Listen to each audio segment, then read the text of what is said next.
Hey everybody, Anthony Perosi with my Inspiration and Motivation podcast. Today's topic, the cotton candy effect. Well, what is that? The cotton candy effect. Well, let me give you a little bit of an example first off about sharing cotton candy. My wife Carolyn loves cotton candy, so when we go out somewhere or we're at Disneyland or wherever we're at and there's cotton candy available, we usually pick some up.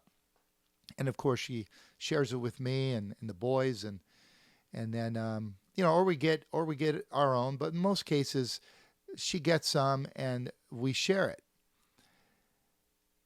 Well, as you know, cotton candy is not very uniform. So if you're pulling a piece, one piece might be bigger than the others. And in my case, I might be picking off a little bit more than I should. And by the time Carolyn's done sharing it, maybe half is left, right? Probably a lot less than she'd like to have.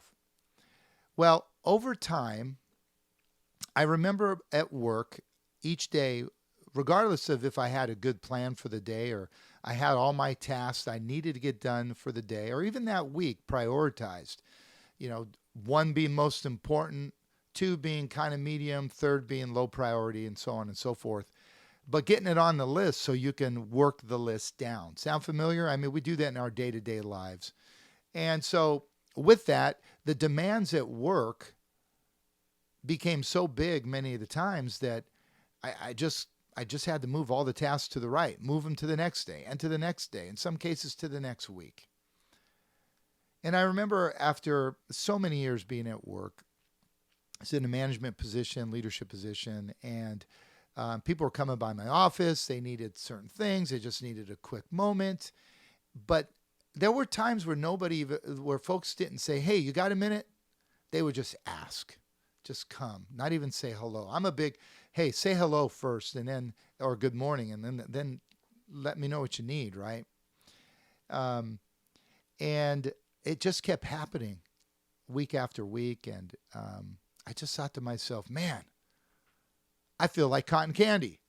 And a friend of mine asked me, "What do you mean?" I said, "Well, it's kind of like when you share cotton candy. Some people take more than others. I feel like that's what's going on with my time. And I don't have a lot left for myself in that context to really just get what I needed to get done at work." But that's true in life, right? I mean, we can have the greatest plan to get done for the day, but demands in life just put us in a position where it just seems like there's not enough hours in the day to get it all done. And so after a while, time takes over. And I said in another one of these podcasts that it's not about time, it's about want. If you want to do something, you'll find the time. But we tend to let time take over um, unless it's something that we really want to do, like I just explained, right? But the things that we let go are the things that life provides us. For example, we might say, "I'll take that trip one day," or "I'll wait till tomorrow." But a lot of people say, "But tomorrow's not promised." True. Or time is precious.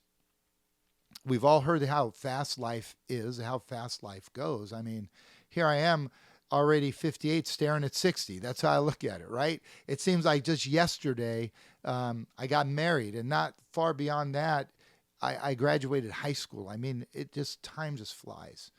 Um, and a lot of times we tell each other, "You got to stop and smell the roses." We've heard all these expressions. But do we do it? Are we letting time get away from us? Are we focused on the right things?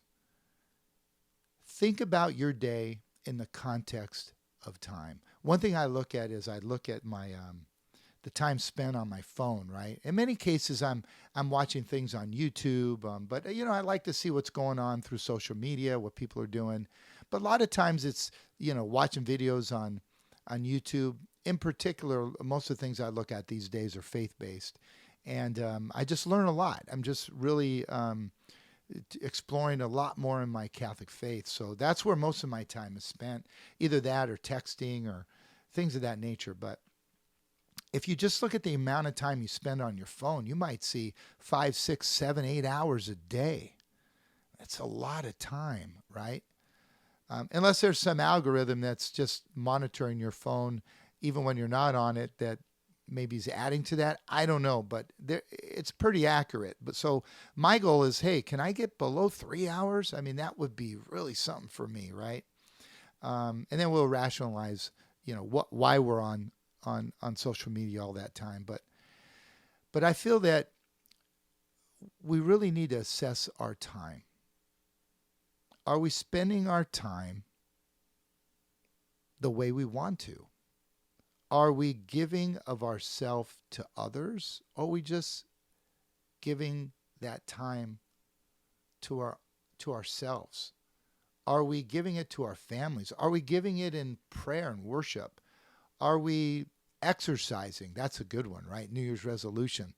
Go out and work out, and then it doesn't happen, right? It's probably more comfortable not to and put it off till tomorrow.